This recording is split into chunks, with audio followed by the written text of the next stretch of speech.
আসসালামু আলাইকুম রহমতুল্লাহ বারাকাতুহু। আলোচনার দ্বিতীয় পাঠ শুরু করছি। আলোচনাটা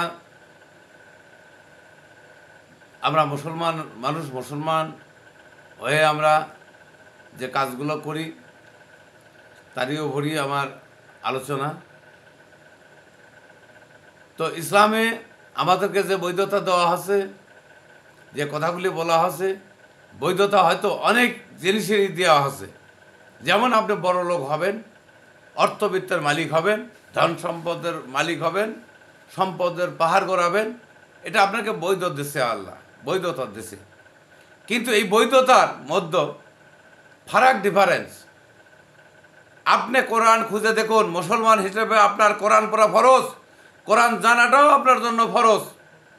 কারণ আপনি মুসলমান, আপনার ধর্ম শিক্ষা করাটা আপনার জন্য একদম ফরজ করা হয়েছে, আল্লাহ ফরজ করেছে। আপনার ধর্ম সম্পর্কে যদি আপনি না জানেন, তাহলে আপনি কি বুঝবেন, কিভাবে ইবাদত করবেন, ভালো মন্দ কি বুঝবেন? অতএব আমাদের উচিত যে কোনো সন্তান জন্মগ্রহণ করার পরে আগে তাকে কোরআন শিক্ষা দেওয়া, ধর্ম শিক্ষা দেওয়া। এই কোরআন শিক্ষা দেওয়ার পরে আপনি তাকে যে কোনো লাইনে লেখাপড়া করান, আপনি তাকে মাস্টার্স করান, বিসিএস দেওয়ান, আপনি ইঞ্জিনিয়ার বানান, যেটাই করেন, কিন্তু আপনার সর্বপ্রথম শিশুকালে তাকে ধর্ম শিক্ষা, কোরআন শিক্ষা দেওয়া আপনার জন্য অপরিহার্য। আপনি নিজেও জাহান্নামে যাবেন, আপনার সন্তানগুলোকেও আপনি জাহান্নামে নেবেন, এটাই বাস্তবতা। কারণ ওই সন্তানের মধ্যে যদি ধর্মজ্ঞান থাকতো, তাহলে শয়তান সহজে তাকে হার মানাতে পারতো না। কিন্তু আপনি জেনারেল লাইনে তাকে যত বড় শিক্ষিত করেন, যত জ্ঞানের অধিকারী করেন, এই জ্ঞান আল্লাহর ভাষায় কিন্তু এটা শিক্ষিত বলে না, তাকে জ্ঞানী বলে না। আল্লাহর ভাষায় জ্ঞানী বলতে হলে, শিক্ষিত বলতে হলে তাকে ধর্মজ্ঞান এবং কোরআনের জ্ঞান তার মধ্যে থাকতে হবে, তাকেই শিক্ষিত বলা যাবে, তাকেই জ্ঞানী বলা যাবে। এটা হলে কোরআনের ভাষা। কারণ কোরআন যদি আপনি জানতেন, তাহলে বুঝতেন যে সম্পদের মধ্যে আর গরিবের মধ্যে ডিফারেন্সটা কতটুকু। কারণ গরিবের মধ্যেই বেশি জান্নাতে যাবে। আজ থেকে যাদের বয়স 50-60, তারা ভালো বলতে পারবে। কারণ আজ থেকে 40টি বৎসরের মধ্যে দুনিয়া এবং যতটুকু পরিবর্তন, সমস্ত পরিবর্তন মিলে দেখা যায় আজ থেকে 40 বছর আগে একটা ব্যক্তি অনাহারে থাকছে, অনাহারে রাত্রি যাপন করছে, হয়তো 2 দিনের অনাহারে এক সন্ধ্যে খাওয়ার পরেও সে কিন্তু আল্লাহ শুকরিয়া আদায় করছে। তার মধ্যে মিথ্যা ছলচাতুরি, চিটারি বাটপাড়ি ছিল না।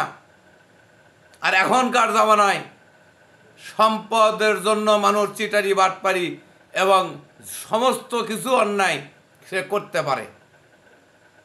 তাহলে ডিফারেন্সটা কত? এই 40 বছরের মধ্যে দুনিয়ার যদি এত পরিবর্তন ঘটে যায়, তাহলে আজ থেকে 500 বছর, 1000 বছরের আগে তাহলে কেমন ছিল পৃথিবী? এই জন্য আল্লাহ পরিষ্কারভাবে কোরআনে বলেছেন যে আমার রাসূলের যুগের আমার বান্দা এবং আমার রাসূলের উম্মত আমার কাছে সর্বোচ্চ দামি, মূল্যবান, তাদের সম্মান আমার কাছে সবচাইতে বেশি। এবং যতই দুনিয়ায় আয়ু কমতে থাকবে, দুনিয়ার শেষ জামানার দিকে চলে যাবে, আস্তে আস্তে আমার কাছ থেকে তাদের, আমার বান্দা করে মূল্যায়ন কমতে থাকবে, তাদের সম্মান কমতে থাকবে। তা আমরা সেই জামানায় পড়েছি, শেষ জামানা। এখনকার যত গপ্পই যে করুক, আল্লাহর কাছে আমাদের মূল্যায়ন নাই, সম্মান নাই। আর নাই যে তার প্রমাণ দেখেন, একটা লোক, সে যত বড় আলেম বাংলাদেশে দেখেন আপনি, সবার মধ্যে অর্থলোভ কাজ করে। সবার মধ্যে অর্থলোভটাই হলো মূল উদ্দেশ্য, অর্থ কামাই করা তাদের জন্য। এটাই হলো ধর্মকে সামনে রেখে তারা অর্থ কামাই করে, ধর্মকে মানে রাস্তা পরিবর্তন করে, ধর্মকে ব্যবহার করে অর্থ উপার্জনের জন্য। একটা আলেম 5 লাখ টাকা আলে একটা ওয়াজ করে, 2 ঘন্টা ওয়াজ করে, 5 লাখ টাকা। সে কিসের আলেম আর তার মধ্যে কি ধর্মজ্ঞান থাকতে পারে? আগে দেখেন যে ওর মধ্যে অর্থলোভ কতটুকু। যার মধ্যে অর্থলোভ আছে, দুনিয়াদারির মোহ আছে, সম্পদের বাহার গড়াবে, সে কোনোদিনও জান্নাতি হতে পারেই না।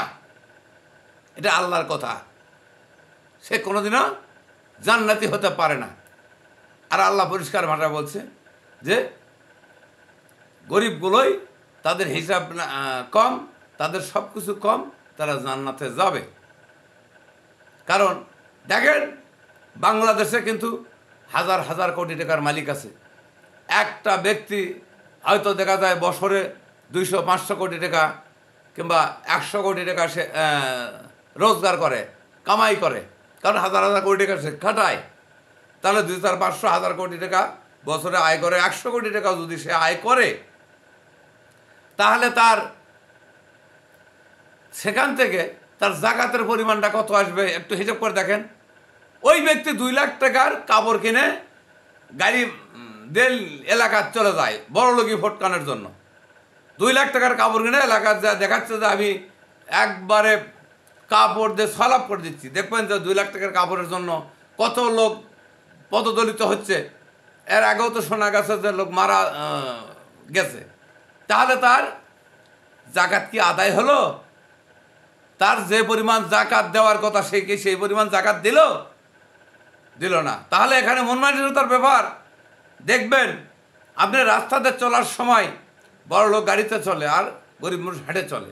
দেখবেন যে একটা লোক অসুস্থ হয়তো রাস্তায় পড়ে আছে, এই গরিব মানুষগুলো কিন্তু তার খোঁজ খবর নেবে এবং তার প্রতি সহানুভূতি দেখাবে।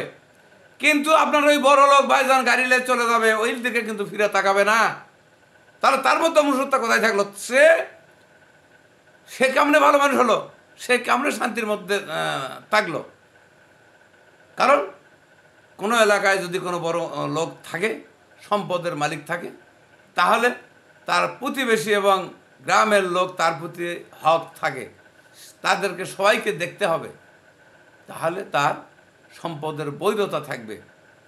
সবচেয়ে বড় ধন সম্পদের মালিক ছিল কারণ, যে কারণের ধন কারণ চোখেও দেখতে পারেনি। আপনার আমার যত সম্পদ থাকে, সম্পদ আমরাও চোখে দেখতে পারবো না। কারণ মৃত্যু অবধারিত, কুল্লু নাফসুন যায়কাতুল মউত, প্রাণ যার মধ্যে আছে মৃত্যু তার অবধারিত। এই কথাটা সত্য জেনেও আমরা কোনো সময় মনে করি না। তাই সময় খুব কম, আমি এই পর্বটাও শেষ করতেছি। পরবর্তী পর্ব দেখার জন্য আপনাদেরকে আমন্ত্রণ রইল। আপনারা যদি পরবর্তী ভিডিও দেখার জন্য। তো আবার আপনাদেরকে অনুরোধ করি, আপনারা যদি আমাকে ভিডিও বানাতে সাহায্য করেন তাহলে অবশ্যই আমার চ্যানেলটি সাবস্ক্রাইব করবেন। আর যারা সাবস্ক্রাইব করেছেন তাদেরকে আমি অসংখ্য অসংখ্য ধন্যবাদ। কারণ আপনাদের মতামত এবং আপনাদের সাহায্যে আমাকে অনুপ্রেরণা জাগাবে ভিডিও বানানোর জন্য। তাই আরও আলোচনাগুলি পরবর্তী ভিডিও দেখার জন্য অনুরোধ করে আমি এই ভিডিওটা শেষ করছি। আসসালামু আলাইকুম।